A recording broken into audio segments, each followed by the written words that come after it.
మహిళా మనందరికీ శుభాకాంక్షలు తెలియజేస్తున్నాను. ఈరోజు ప్రధానంగా రాష్ట్ర వ్యాప్తంగా యువకులు, నిరుద్యోగులు,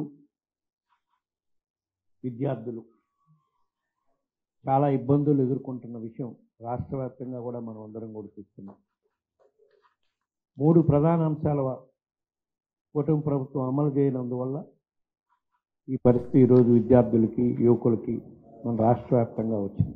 ఒకటి చాలా ప్రధానమైన అంశం, ఫీజు రీఎంబర్స్మెంట్ పథకం సకాలంలో విద్యార్థులకి ఫీజు రీఎంబర్స్మెంట్ రిలీజ్ చేయడం వల్ల చాలా ఇబ్బందులకు ఎదుర్కొంటున్నారు.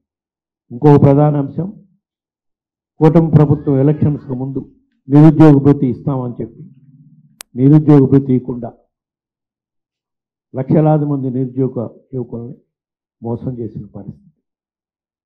మూడవ ప్రధాన అంశం, రాష్ట్ర వ్యాప్తంగా వైఎస్ఆర్ కాంగ్రెస్ పార్టీ అధికారంలో ఉన్నప్పుడు మా పార్టీ అధ్యక్షుడు జగన్మోహన్ రెడ్డి గారు ఎంతో ముందు చూపుతో రాష్ట్రంలో నాణ్యమైన వైద్యం పేదవాడికి అందుబాటులోకి తీసుకుపోవాలని చెప్పి 17 మెడికల్ కాలేజీలు స్టార్ట్ చేసి అందులో సుమారుగా 5 కాలేజీలు ప్రారంభోత్సవం కూడా చేసుకొని సీట్ అడ్మిషన్స్ కూడా స్టార్ట్ చేయడం జరిగింది. మిగతా 11 ఈ సంవత్సరం స్టార్ట్ చేయాల్సిన విధంగా పనులు కంప్లీట్ చేసినా కూడా వాటిని నిర్వీర్యం చేసి అవి కూడా పీపీపీ మోడ్లో ప్రైవేట్ వాళ్ళకి ఇచ్చి పేద విద్యార్థులకు అందుబాటులో లేకుండా చేసే ప్రక్రియ జరుగుతుంది. కాబట్టి ఈ 3 అంశాలపై రేపు మార్చి 12వ తారీఖున వైఎస్ఆర్ కాంగ్రెస్ పార్టీ ఆధ్వర్యంలో రాష్ట్ర వ్యాప్తంగా యువత పోరు పేరుతో పెద్ద ఎత్తున కార్యక్రమం చేపట్టడం జరిగింది. అన్ని జిల్లాల్లో జిల్లా కలెక్టరేట్ ఎదుట విద్యార్థులు, యువకులు అందరినీ సమీకరించుకొని మన పార్టీ నాయకులు, కార్యకర్తలు పెద్ద ఎత్తున ధర్నా కార్యక్రమం చేసి జిల్లా కలెక్టర్కి విజ్ఞప్తి పత్రాలు అందజేసే కార్యక్రమం తలపెట్టారు మన పార్టీ అధ్యక్షుడు జగన్మోహన్ రెడ్డి గారు. దీన్ని పెద్ద ఎత్తున విజయవంతమయ్యేటట్టు ప్రతి ఒక్క కార్యకర్త ముందుండి 2 రోజుల ముందు నుంచే ప్లాన్ చేసుకొని ఎక్కడెక్కడ విద్యార్థులు ఉన్నారు వాళ్ళందరూ కూడా స్వచ్ఛందంగా ఈ కార్యక్రమంలో పాల్గొని ఈ కార్యక్రమం పెద్ద ఎత్తున విజయవంతం అయ్యేటట్టుగా చూడాలని చెప్పి ఈ సందర్భంగా అందరికీ విజ్ఞప్తి చేస్తున్నాం. ఇందులో 3 అంశాల్లో ప్రధాన అంశం ఫీజు రీఎంబర్స్మెంట్. గత 3 క్వార్టర్స్ నుంచి 3 త్రైమాసిక మాసాల నుంచి ఫీజు రీఎంబర్స్మెంట్ ఆపేసినందువల్ల విద్యార్థులు అసలు వాళ్ళ పరిస్థితి అగమ్య గోచరముగా తయారయ్యే పరిస్థితి వచ్చింది. ఎందుకంటే యాజమాన్యం వాళ్ళని సర్టిఫికేట్లు ఇవ్వకుండా కాలేజీ నుంచి బయటికి పంపే పరిస్థితి వస్తే వాళ్ళు పోయి ఈరోజు వ్యవసాయం చేసుకొని కూలి పనులకు పోయే పరిస్థితి ఈరోజు రాష్ట్రంలో ఉంది. దీన్ని తక్షణమే రాష్ట్ర ప్రభుత్వం దిగొచ్చి మన పోరు తర్వాత అయినా దిగొచ్చి వాళ్ళకి ఫ్రీ రీయింబర్స్మెంట్ ఇచ్చే విధంగా మన పోరు, యువత పోరు పెద్ద ఎత్తున విజయవంతం చేయాల్సిన అవసరం ఉంది. ఎందుకంటే స్వర్గీయ రాజశేఖర రెడ్డి గారు ఉమ్మడి ఆంధ్రప్రదేశ్ రాష్ట్రం ఉన్నప్పుడు స్టార్ట్ చేసిన పథకం ఈ పథకం, ఫీజు రీయింబర్స్మెంట్ పథకం. పేదవాడికి నాణ్యమైన విద్య అందుబాటులోకి తీసుకురావాలి, డాక్టర్లు కావాలి, ఇంజనీర్లు కావాలి, కలెక్టర్లు కావాలని ఎంతో గొప్ప ఆశయంతో ఆయన స్టార్ట్ చేసిన పథకం. 2014 నుంచి 19 వరకు అప్పుడు కూడా అధికారంలో ఉన్న తెలుగుదేశం పార్టీ వాళ్ళు ఆ పథకాన్ని నిర్వీర్యం చేసిన కార్యక్రమం మనం చూసాం.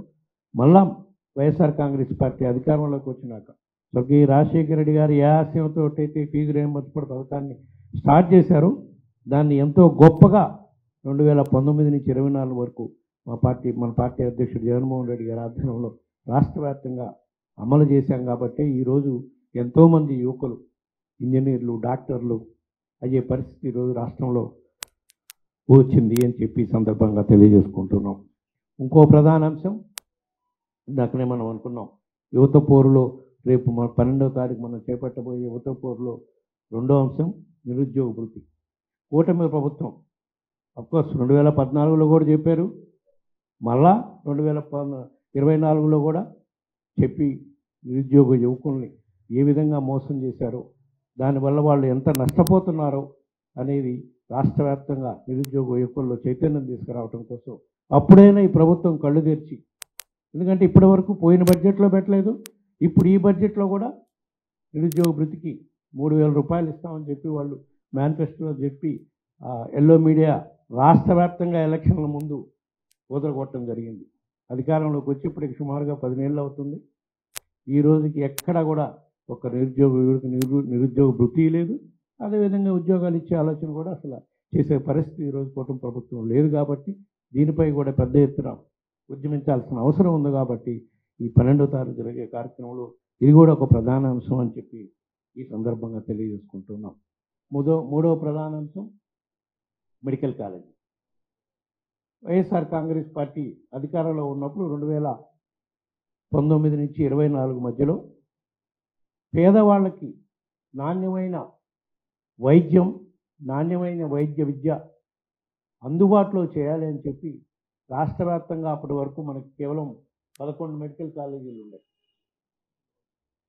స్వతంత్రం వచ్చినాక కేవలం 11 మెడికల్ కాలేజీలు ఉంటే జగన్మోహన్ రెడ్డి గారు ఎంతో ముందు చూపుతో కేంద్ర ప్రభుత్వం ఇప్పుడు ఆలోచన చేస్తుంది. ప్రతి మెడికల్ కాలేజ్ సీట్లు కొన్ని వేలు పెంచాలని చెప్పి ఈ మధ్యన కేంద్ర ప్రభుత్వం అనౌన్స్ కూడా చేసింది.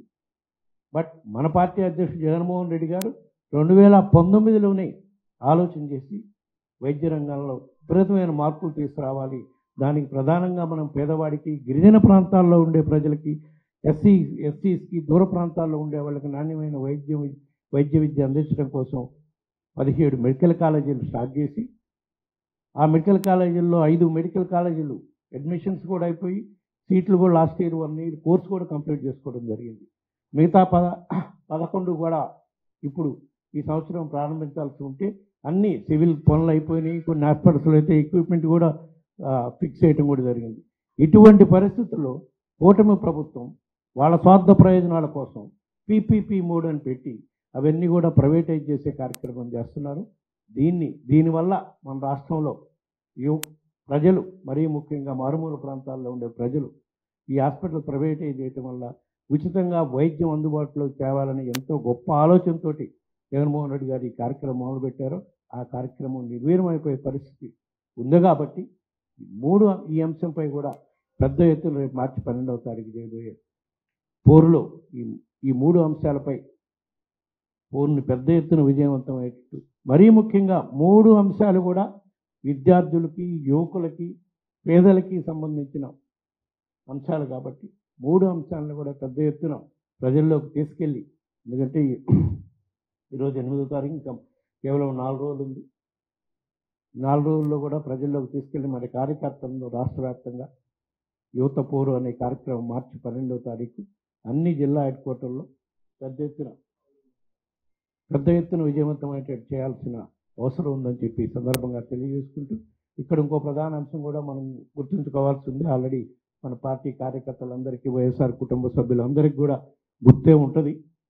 ఆ రోజే మార్చి 12వ తారీఖే మన పార్టీ ఆవిర్భావ దినోత్సవం కూడా ఎట్లా ప్రతి ఒక్క కార్యకర్త పార్టీ ఆఫీస్ దగ్గరికి వచ్చి స్వర్గీయ రాజశేఖర రెడ్డి గారికి నివాళులు అర్పించి ఆవిర్భావ దినోత్సవం కార్యక్రమం పాల్గొంటారు. కాబట్టి అందరినీ పార్టీ ఆఫీస్ దగ్గరికి సమాయత్తం చేసి ఆవిర్భావ దినోత్సవ వేడుకలు జరుపుకున్నాక కార్యకర్తలని, ప్రజల్ని, యువకుల్ని అందరినీ తీసుకుని కలెక్టర్ ఆఫీస్కి ర్యాలీగా వెళ్ళి కలెక్టర్ ఆఫీస్లో అర్జీలు ఇచ్చే కార్యక్రమం చేసి ఈ వైఎస్ఆర్సీపీ ఆధ్వర్యంలో జరుగుతున్న యువత పోరు కార్యక్రమం పెద్ద ఎత్తున విజయవంతం చేయాలని చెప్పి మరొకసారి మీ ద్వారా రాష్ట్ర ప్రజలకి, వైఎస్ఆర్ కాంగ్రెస్ పార్టీ కార్యకర్తలకి, నాయకులకి అందరికీ విజ్ఞప్తి చేసుకుంటూ సెలవు తీసుకుంటాం.